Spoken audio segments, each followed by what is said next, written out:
అయ్యా hi friends, hello అందరికీ, welcome to my channel my sauce kitchen. ఈరోజు నేను సింపుల్ వేలో చికెన్ కర్రీ ఎలా ప్రిపేర్ చేసుకోవాలో చూపిస్తాను. దానికి కావాల్సిన పదార్థాలు వచ్చేసి ఆనియన్స్, గరం మసాలా, 2 లవంగాలు, యాలక్కాయలు, దాల్చిన చెక్క, కొత్తిమీర, ఒక టమాటా, కరివేపాకు అండ్ చికెన్. ఫస్ట్ ఒక బౌల్ తీసుకొని దానిలో స్టవ్ ఆన్ చేసుకొని బౌల్ పెట్టుకొని దానిలో చికెన్కి సరిపడినంత ఆయిల్ పోసేసానండి. ఆయిల్ వేసిన తర్వాత ఆయిల్ వేడెక్కిన తర్వాత దానిలో జీలకర్ర, ఆవాలు వేసామండి. జీలకర్ర, ఆవాలు వేసుకోవచ్చు, లేదంటే స్కిప్ చేయొచ్చు, మీ ఇష్టము. కాకపోతే మేమైతే ఎలా ప్రిపేర్ చేస్తామో మా ఇంట్లో చూపిస్తున్నాము. తర్వాత యాలక్కాయలు, దాల్చిన చెక్క వేసారు. తర్వాత సన్నగా కట్ చేసి పెట్టుకున్న ఆనియన్స్ వేసేయాలండి. ఆనియన్స్ వేసేసిన తర్వాత నేను హాఫ్ కేజీ కంటే కొంచెం ఎక్కువ చికెన్ అయితే ఒక చిన్న చిన్న ఆనియన్స్ ఒక 4 తీసుకున్నామండి. చిన్నగా కట్ చేసి పెట్టుకున్నాను. ఆనియన్స్ వేసిన తర్వాత మంచిగా కలుపుకోవాలి. ఆనియన్స్ మొత్తం ఫ్రై అయ్యేంత వరకు మంచిగా మిక్స్ చేసుకుంటూ ఆనియన్స్ మంచిగా ఫ్రై చేసుకోవాలి. చికెన్ కర్రీని చాలా రకాలుగా చేస్తారు, కాకపోతే నేను చూపించేది మాత్రం మా ఇంట్లో మేము ఎలా ప్రిపేర్ చేసుకుంటున్నామో చూపిస్తాను. ఫ్రై కాకుండా మంచిగా గ్రేవీ కర్రీ లాగా ఎలా ఉంటుందో చూపిస్తాను. తర్వాత పసుపు వేసామండి, మళ్ళీ కలుపుకోవాలి. కొంచెం గోలాయి ఆనియన్స్ తర్వాత పసుపు వేసుకున్నామండి. తర్వాత మళ్ళీ కలిపేసుకోవాలి. వీడియోలో చూపించినట్టుగా మంచిగా కలుపుకున్న తర్వాత కరివేపాకు వేసామండి. ఇంట్లో కరివేపాకు ఉంటే వేసుకోవచ్చు, లేదంటే స్కిప్ చేయొచ్చు. నేను ఉంది కాబట్టి వేసేసానండి. కరివేపాకు మ్యాక్సిమం వేయరు, నాన్ వెజ్ కర్రీలలో వేసినా కూడా పర్లేదండి, వేసుకోవచ్చు, నో ప్రాబ్లము. కరివేపాకు వేసాము. తర్వాత వచ్చేసి ఒక ఎండుమిర్చి వేసుకున్నామండి. ఎండుమిర్చి కూడా ఇష్టం ఉంటే వేసుకోవచ్చు, లేకపోతే లేదు, స్కిప్ చేసుకోవచ్చు. ఆనియన్స్ అయితే మంచిగా ఫ్రై అయ్యేంత వరకు మంచిగా మిక్స్ చేస్తూ ఫ్రై అయ్యేంత వరకు చూడాలండి.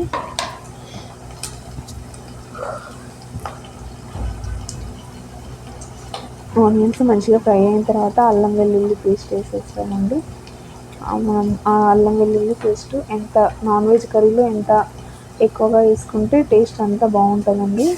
తర్వాత అల్లం వెల్లుల్లి పేస్ట్ వేసిన తర్వాత పచ్చివాసన పోయేంత వరకు ఫ్రై చేసుకోవాలి. మంచిగా అల్లం వెల్లుల్లి పేస్ట్ మంచిగా ఫ్రై అయ్యేంత మిక్స్ ఆనియన్స్ అంతా మిక్స్ అయ్యేలాగా మంచిగా కలుపుకోవాలండి. ఇవన్నీ కూడా ఆనియన్స్ ప్లస్ అల్లం అన్నీ మంచిగా ఫ్రై అయిన తర్వాత మనం మంచిగా కడిగి పెట్టుకున్న చికెన్ అందులో వేసేయడం. చికెన్ వేసిన తర్వాత అల్లం వెల్లుల్లి పేస్ట్ అదంతా మంచిగా చికెన్కి పట్టేలాగా మంచిగా మిక్స్ చేసుకోవాలండి. మంచిగా కలుపుకోవాలి. వీడియోలో చూపించినట్టుగా మంచిగా కలుపుకుంటే సరిపోతుంది.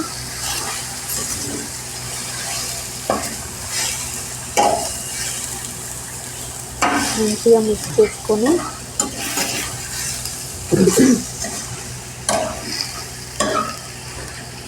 చూడండి, మంచిగా అల్లం వెల్లుల్లి పేస్ట్ ఆనియన్స్ అన్నీ మిక్స్ అయ్యేలాగా మంచిగా కలుపుకోవాలి. తర్వాత కొంచెం సాల్ట్ వేయాలండి.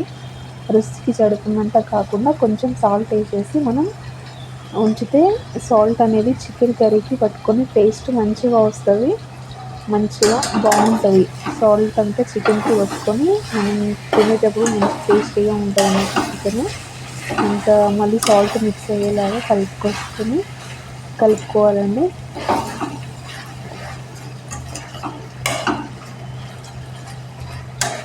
మళ్ళీ సరిపోతే మనం కారం వేసేటప్పుడు మళ్ళీ వేసుకోవచ్చు. కలిపేసిన తర్వాత మూత పెట్టేసుకొని ఒక 5 to 8 మినిట్స్ ఉంచాలి. తర్వాత మూత తీసేసరికి ఆల్మోస్ట్ చికెన్ కలర్ కూడా చేంజ్ అయిపోయింది. అదేవిధంగా దానిలో ఉన్న వాటర్ అంతా ఎవాపరేట్ ఉంది. తర్వాత మనం కట్ చేసి పెట్టుకున్న టమాటా వేసానండి. అలాగే కొంచెం కొత్తిమీర వేసాను.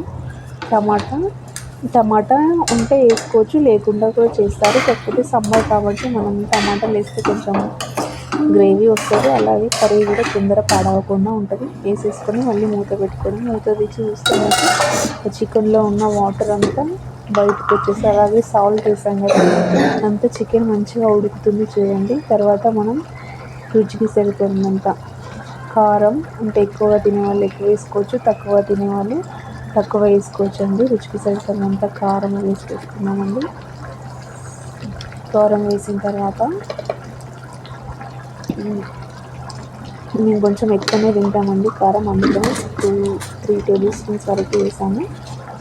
నెక్స్ట్ కారం వేసిన తర్వాత నెక్స్ట్ వచ్చేసి కొంచెం గరం మసాలా వేసామండి. గరం మసాలా వేస్తే మనకి నాన్ వెజ్ కర్రీలో స్మెల్ రాకుండా ఉంటుంది. కొంచెం స్పైసీ ఉంటే కూడా బాగుంటుంది నాన్ వెజ్ అంటేనే. కొంచెం వేసాము గరం మసాలా. నెక్స్ట్ గరం మసాలా తర్వాత నెక్స్ట్ వచ్చేసి నెక్స్ట్ ఏం వేసుకున్నామంటే ధనియాల పొడి వేసుకున్నామండి. ఒక స్పూన్ ధనియాల పొడి వేసుకున్నాము.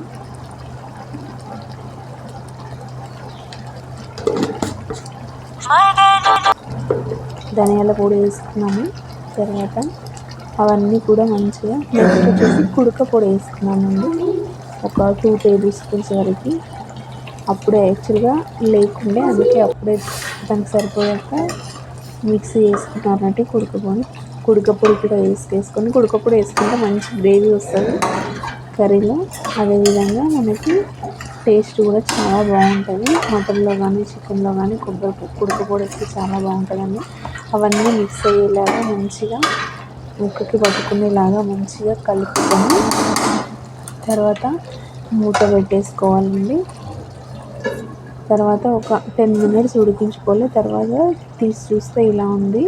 అదేంటంటే నిమ్మరసం అండి. సమ్మర్ కాబట్టి చికెన్ తొందరగా పాడవుతుందని చెప్పేసి మేము నిమ్మరసం వేసామండి. ఒక 2 నిమ్మకాయల రసము పుల్లగా బాగుంటుంది. అలాగే కర్రీ కూడా తొందరగా పాడవకుండా ఉంటుంది సమ్మర్ కదా. తర్వాత నెక్స్ట్ మళ్ళీ ఒక 2 మినిట్స్ తర్వాత చూస్తే చూడండి అలా ఆయిల్ అంతా ఇప్పుడు పైకి వస్తుంది. కర్రీ కూడా ఆల్మోస్ట్ దగ్గరికి వచ్చేలాగా ఉంది. చూడండి, చూడడానికి ఎంత బాగుందో కలర్ఫుల్గా. నెక్స్ట్ వచ్చేసి నేను పెరుగు యాడ్ చేసుకున్నామండి. ఎందుకనంటే చికెన్లో మంచి గ్రేవీ వస్తుంది పెరుగు వేసుకుంటే. అదేవిధంగా ఏంటంటే కర్రీ కూడా చాలా టేస్టీగా ఉంటుంది. అంటే కర్రీ మనం పెరుగుని మంచిగా ఫస్ట్ కలుపుకొని ఉండలు లేకుండా తర్వాత యాడ్ చేసుకోవాలి. ఆల్మోస్ట్ చికెన్ వండిపోయింది. లాస్ట్లో మనం కొత్తిమీర వేసేసుకొని లాస్ట్ ఒక 5 మినిట్స్ మూత పెట్టుకుంటే చికెన్ కర్రీ రెడీ అయిపోయినట్టే ఆల్మోస్ట్గా. ప్లీజ్ ఫ్రెండ్స్, ఈ వీడియో నచ్చితే లైక్ చేయండి, షేర్ చేయండి, కామెంట్ చేయండి. అలాగే ఇలాంటి వీడియోస్ ఇంకా చాలా వస్తాయి. ప్లీజ్ ఛానల్ని సబ్స్క్రైబ్ చేసుకోండి. మీకు ఏమైనా రెసిపీస్ కావాలంటే కామెంట్ బాక్స్లో కామెంట్ చేయండి.